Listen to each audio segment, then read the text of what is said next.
Welcome to my channel. ఈ వీడియోలో ప్రభుత్వ ఉద్యోగుల రిటైర్మెంట్ బెనిఫిట్స్ ఏవైతే ఉంటాయో చెల్లింపుల తాజా సమాచారం గురించి తెలుసుకుందాము. వీడియో అయితే ఎక్కడే కానీ స్కిప్ చేయకుండా చివరి దాకా చూడండి. అప్పుడే ఇన్ఫర్మేషన్ పూర్తిగా అర్థమవుతుంది. వీడియో చూస్తున్న ప్రతి ఒక్కరు వీడియోకి అయితే లైక్ చేయండి ఫ్రెండ్స్. ఈ వీడియోని తోటి ఉద్యోగ పెన్షన్ మిత్రులతో అయితే షేర్ చేయండి. కొత్తగా మన ఛానల్ చూస్తున్నారు, ఇంకా ఎవరైనా సబ్స్క్రైబ్ చేసుకున్నట్లయితే వెంటనే మన ఛానల్ అయితే సబ్స్క్రైబ్ చేసుకోండి. సో దీని ద్వారా నేను చేసే లేటెస్ట్ వీడియోస్ అన్నీ మీ వరకు రీచ్ అవుతాయి. ఇక ఆలస్యం చేయకుండా వివరాల్లోకి అయితే వెళ్ళిపోదాము. ఫ్రెండ్స్, ఇక విషయానికి వచ్చినట్లయితే మనకు ప్రభుత్వ ఉద్యోగుల రిటైర్మెంట్ అంశం ఇప్పుడు ప్రభుత్వం ఎదురుస్తున్నటువంటి ప్రధాన సవాలుగా అయితే మారింది. మార్చి 2025 నాటికి దాదాపుగా 8,000 మంది ఉద్యోగులు రిటైర్ కాబోతూ ఉన్నారు. వచ్చే 4 ఏళ్లలో ఈ సంఖ్య 38,000 మందికి పైగా చేరుకోనుందని అంచనా. రిటైర్మెంట్లు వాటితో కలిపి చెల్లించాల్సిన బెనిఫిట్స్ ప్రభుత్వం ముందు ఆర్థిక భారాన్ని మరింత పెంచుతున్నాయి. ఉద్యోగ విరమణతో కలిగే ఆర్థిక ప్రభావం.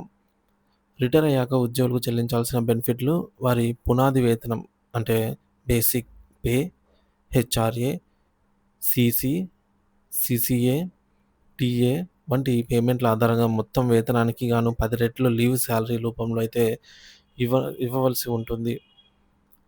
రిటైర్మెంట్ ఒక్కొక్కరి చెల్లింపులు.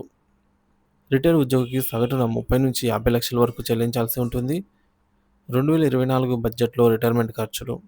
మార్చి 2024 నాటికి 8,000 మంది ఉద్యోగుల రిటైర్మెంట్‌కు సుమారుగా 3,200 కోట్లు అవసరమవుతుందని అయితే అంచనా.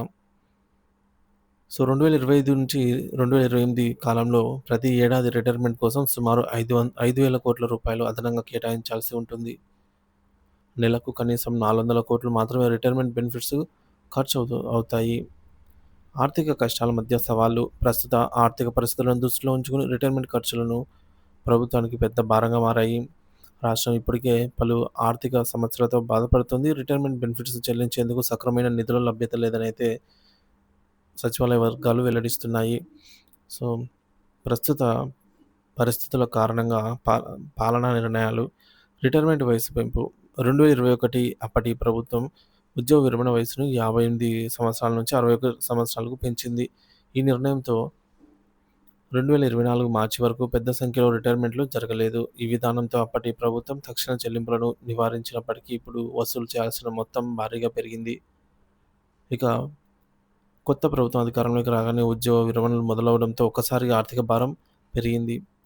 స్వయంగా సీఎం రేవంత్ రెడ్డి 3 నెలల పాలన నుంచే ఈ సమస్యను ఎదుర్కొంటోంది. సో రీసెంట్‌గా సీఎం రేవంత్ రెడ్డి గారు కూడా అసెంబ్లీలో ఈ విధంగా చెప్పారు. సో రాష్ట్రంలో అప్పులు పుట్టడం లేదు. సో ఒక్కొక్క రిటైర్ ఉద్యోగికి ప్యూన్ నుంచి చూసుకున్నట్లయితే అటెండర్ స్థాయి నుంచి గెజిటెడ్ ఆఫీసర్ వరకు ఒక్కొక్కరికి రిటైర్మెంట్ బెనిఫిట్స్ 50 లక్షల నుంచి ₹1,00,00,000 వరకు ఉన్నాయి. సో దాదాపుగా 8,000 మంది రిటైర్ అవుతున్నారు. 8,000 కోట్ల రూపాయలు బడ్జెట్‌కు సంబంధించిన ఫైల్ ఇప్పుడు నా టేబుల్ పైన ఉంది. సో కానీ రాష్ట్రం ఒకప్పుడు బాగుండేది, కానీ ఇప్పుడు అప్పు పుట్టడం లేదు. మరి వీళ్ళందరికీ ఎలా చెల్లించాలి? సో దాసిపెట్టుకుంటే ఏది ఊరికే పోదు. సో కాబట్టి అందుకే అందరూ ఎందుకు ఇలా చెప్తున్నావు అన్నా కూడా నేనైతే చెప్తున్నాను అని స్వయంగా సీఎం రేవంత్ రెడ్డి ఆహ్, బహిర్ముఖంగా అయితే చెప్పడం జరిగింది. ఇకపోతే రిటైర్మెంట్ వయస్సును పెంచడం ద్వారా అప్పటి ప్రభుత్వం సమస్యలను వాయిదా వేసిందని కాంగ్రెస్ వర్గాలు విమర్శిస్తున్నాయి. ఇప్పుడు రిటైర్మెంట్ చెల్లింపులకు ఉద్యోగులు చెల్లింపులు చేయలేని పరిస్థితిలో బీఆర్ఎస్ పాలనా వైఫల్యాన్ని సూచిస్తుందని పేర్కొంటున్నాయి. ప్రభుత్వం రిటైర్మెంట్ బెనిఫిట్ల చెల్లింపులను సాధ్యమైనంత త్వరగా అందించేందుకు ప్రయత్నిస్తున్నామని చెబుతోంది. ఆర్థిక నియంత్రణల కారణంగా కొన్ని ఆలస్యాలు జరుగుతున్నప్పటికీ అధికారిక వాదన. ఇక విమర్శనల కారణంగా వచ్చే ఆర్థిక ప్రభావం, బెనిఫిట్ల చెల్లింపులు, వీటికి సంబంధించి రాజకీయ ఆరోపణలు ప్రభుత్వానికి పెద్ద సవాలుగా అయితే మారాయి.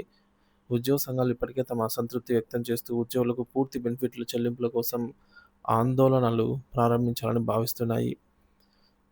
సో ముందుగా నిధుల మళ్లింపులు, తర్వాత రుణాల సద్వినియోగం, దశల వారీగా చెల్లింపులు. సో ఒకసారి మొత్తం చెల్లించలేకపోయినా దశల వారీలో చెల్లింపులు చేయడమే ఉత్తమము. ఆర్థిక సంస్థల ద్వారా అదనపు రుణాలు పొందుతూ ఉద్యోగులకు వెంటనే బెనిఫిట్లు చెల్లించడము. ప్రాజెక్టులకు కేటాయించిన నిధులను మళ్లింపుతో రిటైర్మెంట్ బెనిఫిట్ల కోసం నిధులు సమకూర్చుకోవడం.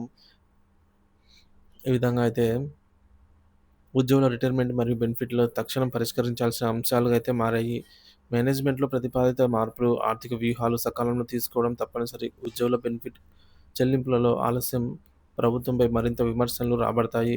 ఉద్యోగ పదవీ విరమణ ఉద్యోగులు వారి కుటుంబాలు ఎదుర్కొంటున్నటువంటి ఇబ్బందులను అధిగమించేలాగా ప్రభుత్వము చొరవ చూపాల్సిన అవసరం అయితే నెలకొంది.